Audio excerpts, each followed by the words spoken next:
வணக்கம். ஈரான்ல டிசம்பர் 2025ல நடந்த போராட்டங்கள் பத்தி நீங்க அனுப்புன குறிப்புகள், கட்டுரைகள்லாம் நாங்க பார்த்தோம். உண்மையிலேயே ஒரு ஆழமான பார்வை தேவைப்படுற விஷயம் இது. கண்டிப்பா. குறிப்பா அந்த ஒரு புகைப்படம். தெஹ்ரான் தெருவுல பாதுகாப்பு படையோட மோட்டார் சைக்கிள்களுக்கு முன்னால ஒருத்தர் சும்மா அமைதியா உட்கார்ந்திருக்கிற காட்சி. ஆமா, மனச விட்டு அகலாது. 1999ல தியானனமன் சதுக்கத்துல நடந்ததை ஞாபகப்படுத்துது இல்லையா? அது வெறும் ஒரு போட்டோ இல்ல, அது ஒரு இயக்கத்தோட சின்னம். நிச்சயமா. சோ இன்னைக்கு நம்ம கலந்துரையாடல்ல இந்த மக்கள் எழுச்சி ஏன் திடீர்னு வெடிச்சது, இதுக்கு முன்னாடி நடந்த போராட்டங்கள்ல இருந்து இது எப்படி வித்தியாசமா இருக்கு, அப்புறம் ஈரான் அரசாங்கம் ஏன் இவ்வளவு கடுமையா எதிர்வினையாற்றுச்சுன்னா ஆழமா அலச போறோம். கண்டிப்பா. நமக்கிட்ட இருக்கிற ஆதாரங்கள் எல்லாத்தையும் ஒன்னா சேர்த்து பார்க்கும்போது ஒரு தெளிவான சித்திரம் கிடைக்குது. தெஹ்ரான்ல கடைக்காரர்களோட ஒரு சின்ன பொருளாதார போராட்டமா ஆரம்பிச்சது. வெறும் சில நாட்கள்ல நாடு முழுக்க பரவி ஆட்சிக்கு எதிரான ஒரு பிரம்மாண்டமான கிளர்ச்சியா உருமாறி இருக்கு. அப்போ ஆரம்ப போரி பொருளாதாரம் தானா? ஆமா, ஆரம்பத்துல தீப்பொறியா இருந்தது பணவீக்கம், நாணய மதிப்பு சரிவு மாதிரி பொருளாதார பிரச்சனைகள் தான். ஆனா அந்த தீ ரொம்ப சீக்கிரமாவே பல வருஷமா மக்கள் மனசுல இருந்த அரசியல், சமூக விரக்தின்னு எல்லாத்தையும் சேர்த்து பத்திக்குச்சு. சரி, அப்போ அந்த தீப்பொறி பத்தின இடத்துல இருந்தே ஆரம்பிக்கலாம். டிசம்பர் 28, 2025 தெஹ்ரானோட கிராண்ட் பஜார். அங்க என்னதான் நடந்துச்சு? தெஹ்ரானோட இதயம்னு சொல்லப்படுற அந்த கிராண்ட் பஜார்ல கடைக்காரர்களும் வர்த்தகர்களும், அவங்கள பஜாரின்னு சொல்லுவாங்க, அவங்க கடைகளை மூடிட்டு வேலை நிறுத்தத்துல இறங்குறாங்க. காரணம்? காரணம் ரொம்ப நேரடியானது. ஈரானிய ரியாலோட மதிப்பு வரலாறு காணாத அளவுக்கு சரிஞ்சிடுச்சு. ஒரு அமெரிக்கன் டாலருக்கு கிட்டத்தட்ட 1.45 மில்லியன் ரியால். ஒரு டாலருக்கு 1.45 மில்லியன் ரியாலா? ஆமா, நீங்க நினைச்சு பாருங்க. அவங்களோட சேமிப்பு, அவங்களோட மூலதனம் எல்லாமே காத்துல கரைஞ்சு போற மாதிரி ஒரு நிலைமை. அது கூட பணவீக்கமும் இருந்ததா சொன்னீங்க. ஆமா, டிசம்பர் மாச பணவீக்கம் மட்டும் 42.2%. 42.2%? அப்போ அத்தியாவசிய பொருட்களோட விலையெல்லாம் நினைச்சு பார்க்கவே முடியலையே. விண்ணை தொட்டிருக்கும். அதனால ஆரம்பத்துல அவங்க கோஷங்கள் எல்லாமே தவறான நிர்வாகம் ஒழிக, விலைவாசிய கட்டுப்படுத்து அப்படின்னு பொருளாதாரத்தை சுத்தி தான் இருந்துச்சு. ஆனா அது மட்டும் காரணமா இருந்திருந்தா போராட்டம் இவ்ளோ பெருசா ஆகியிருக்காது இல்லையா? நிச்சயமா. 2 நாள்ல இந்த போராட்டம் தெஹ்ரான் முழுக்க பரவி கெர்மன்ஷா, ஷிராஸ், இஸ்பஹான் மாதிரி மற்ற பெரிய நகரங்களுக்கும் பத்திக்குச்சு. அப்போதான் மாணவர்கள் உள்ள வராங்களா? சரியா சொன்னீங்க. இதுல முக்கியமான திருப்பு முனையே பல்கலைக்கழக மாணவர்கள் உள்ளே வந்ததுதான். அவங்க வந்ததும் போராட்டத்தோட வீரியமே அதிகமாயிடுச்சு. அவங்க கோஷங்கள் எப்படி இருந்துச்சு? அதுதான் முக்கியமான மாற்றம். கோஷங்கள் பொருளாதாரத்திலிருந்து நேரடியா அரசியலுக்கு தாவுச்சு. சர்வாதிகாரிக்கு மரணம், கமேனிக்கு மரணம்னு உச்சகட்ட தலைவர் அலி கமேனியையே குறிவைக்கிற அளவுக்கு கோஷங்கள் ரொம்ப கடுமையாச்சு. ஓ, அப்பதான் இது வெறும் பணப்பிரச்சனை இல்ல, இது ஆட்சி மாற்றத்தை நோக்கிய ஒரு நகர்வுன்னு எல்லாருக்கும் தெளிவா புரிஞ்சிருக்கும். ஆமா, இதுல இன்னும் சுவாரஸ்யமான ஒரு விஷயம் இருக்கு. நீங்க கேட்ட அந்த பஜாரிகள் இருக்காங்களே? ஆமா, வர்த்தகர்கள். வரலாற்று ரீதியா பார்த்தா இந்த பஜார் வர்த்தகர்கள் தான் 1979 புரட்சிக்கு பிறகு இஸ்லாமிய ஆட்சியோட முக்கியமான ஆதரவு தூண்கள்ல ஒண்ணு. அப்படியா? அப்போ அவங்களே ஏன் ஆட்சிக்கு எதிரா திரும்பணும்? அதுதான் இங்க இருக்கிற முரண்பாடு.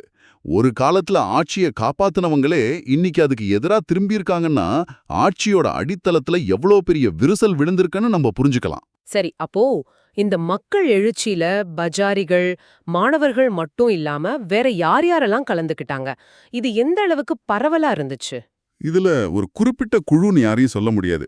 உங்க ஆதாரங்கள் சொல்ற மாதிரி தொழிலாளர்கள், அரசாங்க வேலையிலிருந்து ஓய்வு பெற்றவங்க, பெண்கள், இளைஞர்கள், அப்புறம் குர்து, பலூச் மாதிரியான சிறுபான்மையினர். ஓ, சிறுபான்மையினர் கூடவா? ஆமா, ஈரானோட சமூகத்துல இருக்கிற அத்தனை அடுக்குகளையும் சேர்ந்தவங்களும் இதுல இருந்தாங்க. பெரிய நகரங்கள்ல இருந்து சின்ன கிராமங்கள் வரைக்கும் நாட்டின் 31 மாகாணங்கள்லயும் போராட்டம் நடந்துச்சு. இதுதான் இந்த போராட்டத்தோட மிகப்பெரிய பலம். 2022ல மாக்ஸா அமினி மரணத்துக்கு பிறகு நடந்த அந்த பெண் வாழ்க்கை சுதந்திரம் போராட்டங்களோட தாக்கம் இதுல நிச்சயம் இருந்திருக்கும். ஆனா இந்த முறை அதுல இருந்து ஏதாவது முக்கியமான வேறுபாடுகள் இருந்ததா உங்க ஆதாரங்கள் சொல்லுதா? ஆமா, முக்கியமான சில வேறுபாடுகள் இருக்கு. 2022 போராட்டங்கள் முக்கியமா ஹிஜாப் சட்டத்துக்கு எதிரா பெண்களோட உரிமைகளுக்காக ஆரம்பிச்சது. ஆனா இந்த முறை கோஷங்கள் இன்னும் ஒரு படி மேல போயிடுச்சு. எப்படி? முடியாட்சியை ஆதரிக்கிற கோஷங்கள் ரொம்ப வெளிப்படையா கேட்க ஆரம்பிச்சது. ஜாவேத் ஷா அதாவது ஷா நீடூழி வாழ்கன்னும் பஹ்லவி திரும்புவார்னு கோஷமிட்டாங்க. இது ரொம்ப முக்கியமான மாற்றம். ஏன்னா 2022 போராட்டங்கள்ல கூட முடியாட்சிக்கு ஆதரவான கோஷங்கள் இந்த அளவுக்கு வெளிப்படையா இல்ல. ஆமா, இது என்ன காட்டுதுன்னா மக்கள் வெறும் இஸ்லாமிய ஆட்சியை மட்டும் எதிர்க்கல, அதுக்கு ஒரு மாற்று என்னவா இருக்கலாம்னு யோசிக்க ஆரம்பிச்சிட்டாங்க.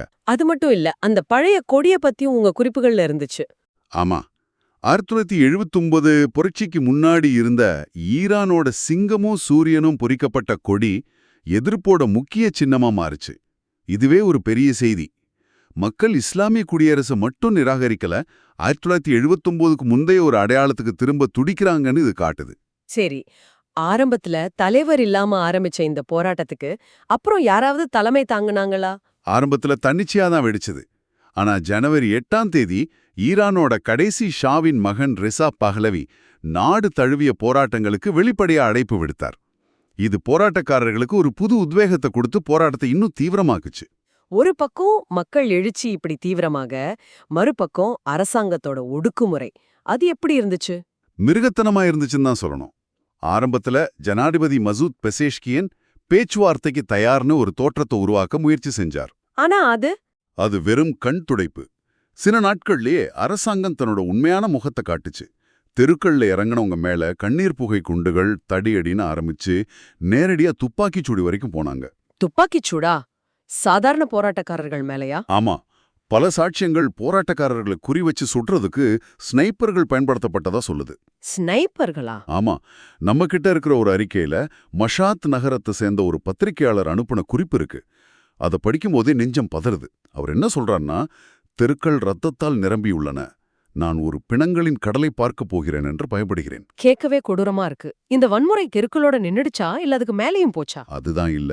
மேற்கு ஈரான்ல உள்ள இலாம் நகரத்துல நடந்த ஒரு சம்பவம் அரசாங்கத்தோட கொடூரத்துக்கு ஒரு சாட்சி. அங்க என்ன நடந்துச்சு? அங்க காயமடைஞ்ச போராட்டக்காரர்களுக்கு ஒரு மருத்துவமனையில சிகிச்சை அளிச்சிட்டு இருந்திருக்காங்க. பாதுகாப்பு படையினர் அந்த மருத்துவமனைக்குள்ளேயே புகுந்து சிகிச்சை பெற்றுட்டு இருந்த நோயாளிகளையும் அவங்களுக்கு சிகிச்சை அளிச்சிட்டு இருந்த மருத்துவர்களையும் கொடூரமா தாக்கியிருக்காங்க.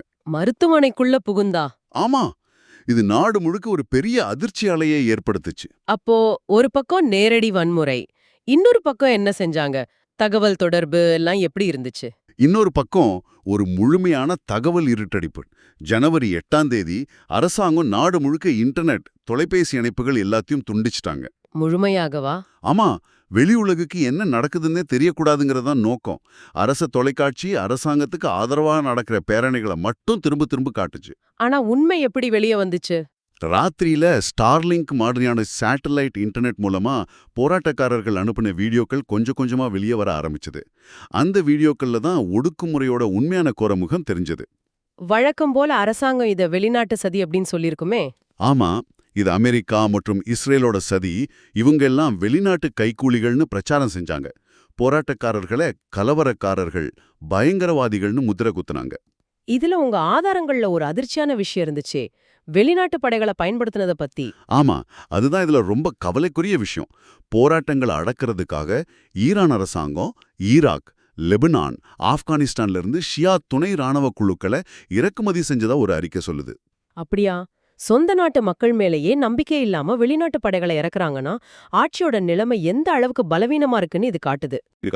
இந்த அளவுக்கு கடுமையான ஒடுக்குமுறை நடந்தும் இது ஆட்சிக்கு எந்த மாதிரியான சேதத்தை ஏற்படுத்துச்சு? பாதுகாப்பு படைகள் தரப்புல என்ன நிலைமை? ஒரு பெரிய சேதத்தை ஏற்படுத்துச்சு. முன்னெப்போதும் இல்லாத வகையில 114க்கும் மேற்பட்ட பாதுகாப்பு படையினர் இந்த போராட்டங்கள்ல கொல்லப்பட்டதா ஒரு அறிக்கை சொல்லுது. 100க்கும் மேற்பட்ட பாதுகாப்பு படையினரா? ஆமா, இது சாதாரண விஷயம் இல்ல. அது மட்டும் இல்லாம சில பாதுகாப்பு அதிகாரிகள் மக்கள் மேல சுட மறுத்ததாகவும் அதனால அவங்க கைது செய்யப்பட்டதாகவும் தகவல்கள் வருது. ஓ, அப்ப பாதுகாப்பு படைகளுக்குள்ளே ஒரு விரிசல் இருந்திருக்கு. ஆமா, அதுதான் இதுல முக்கியமான பாயிண்ட். இது பாதுகாப்பு படைகளுக்குள்ளேயே ஒரு அதிருப்தி உருவாயிட்டு இருக்கிறது தெளிவா காட்டுது. தெளிச்சிருந்தப்போ உலகம் இதெல்லாம் எப்படி பார்த்துட்டு இருந்துச்சு? சர்வதேச எதிர்வினைகள் எப்படி இருந்துச்சு? உலகம் இது உன்னிப்பா கவனிச்சிட்டு இருந்துச்சு. அப்போதைய அமெரிக்க ஜனாதிபதி டொனால்ட் ட்ரம்ப் அமெரிக்கா உதவ தயாராக உள்ளது அப்படின்னு சமூக வலைதளங்கள்ல பதிவிட்டார். அது மட்டும் இல்லாம ராணுவ தலையீடு பத்தியும் எச்சரிக்கை விடுத்தார் இல்லையா? ஆமா, போராட்டக்காரர்கள் கொல்லப்பட்டா அமெரிக்கா ராணுவ ரீதியா தலையிடணும் கடுமையான எச்சரிக்கை விடுத்தார். இந்த எச்சரிக்கை போராட்டக்காரர்களுக்கு உதவுச்சா இல்ல நிலைமையை இன்னும் மோசமாக்குச்சா? இது ஒரு இருமுனை கத்தி மாதிரி. ஒரு பக்கம் இது சர்வதேச கவனத்தை ஈரான் பக்கம் திருப்புச்சு. ஆனா இன்னொரு பக்கம் ஈரான் அரசாங்கம் இதை ஒரு சாக்கா வச்சு, பாத்தீங்களா நாங்க சொன்ன மாதிரி இது அமெரிக்காவோட சதிதான் அப்படின்னு அவங்க தங்களோட ஒடுக்குமுறையை நியாயப்படுத்தினாங்க. பதிலுக்கு மிரட்டலும் விடுத்தாங்கல்ல. ஆமா, அமெரிக்காவையும் இஸ்ரேலையும் தாக்குவோன்னு மிரட்டல் விடுத்தாங்க. அப்ப மத்த நாடுகள், குறிப்பா ஐரோப்பா என்ன செஞ்சாங்க? ஐரோப்பிய நாடுகள் இந்த வன்முறையை கண்டிச்சு அமைதி காக்கச் சொல்லி அறிக்கை விட்டாங்க. பல சர்வதேச விமான நிறுவனங்கள் பாதுகாப்பு காரணங்களுக்காக ஈரானுக்கான தங்களோட விமான சேவைகளை ரத்து செஞ்சாங்க. ஆனா அறிக்கைகளை தாண்டி பெரிய அளவுல எந்த நடவடிக்கையும் இல்ல, அப்படிதானே? ஆமா, அதுதான் உண்மை. இவ்வளவு பெரிய மோதல்ல ஏற்பட்ட உண்மையான இழப்புகள் எவ்வளவு? உயிரிழப்புகள் பத்தி ஏதாவது புள்ளி விவரங்கள் இருக்கா? ஏன்னா தகவல் தொடர்பு துண்டிக்கப்பட்டதால சரியா தெரியாது இல்லையா? ஆமா, அதுல முரண்பாடுகள் இருக்கு.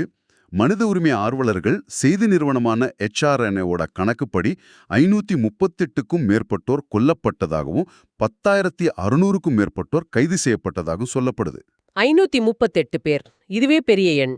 ஆனா ஈரான் இன்டர்நேஷனல்ங்கிற இன்னொரு அமைப்பு இன்டர்நெட் துண்டிக்கப்பட்ட அந்த 48 மணி நேரத்துல மட்டுமே 2000 பேர் கொல்லப்பட்டிருக்கலான்னு ஒரு அதிர்ச்சிகரமான தகவலை சொல்லுது.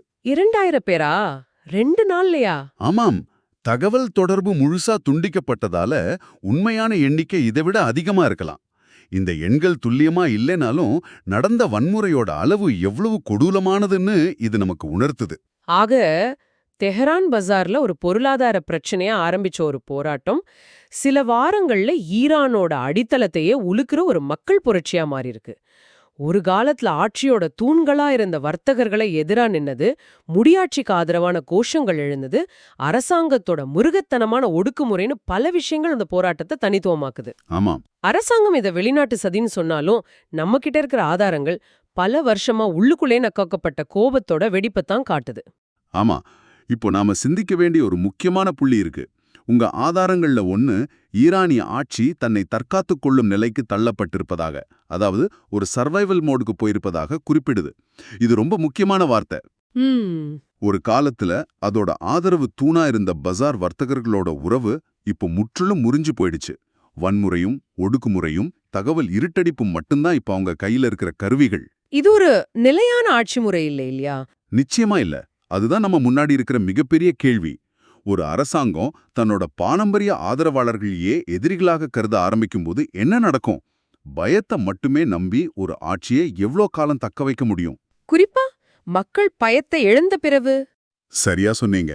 குறிப்பா தெருக்கள்ல இறங்கி துப்பாக்கிகளை எதிர்கொள்ள துணிஞ்ச குழுக்கு மக்கள் தங்களோட பயத்தை இழந்துட்ட மாதிரி தெரிகிற இந்த சூழல்ல இந்த கேள்விக்கான பதில்தான் ஈரானோட எதிர்காலத்தை தீர்மானிக்க போகுது.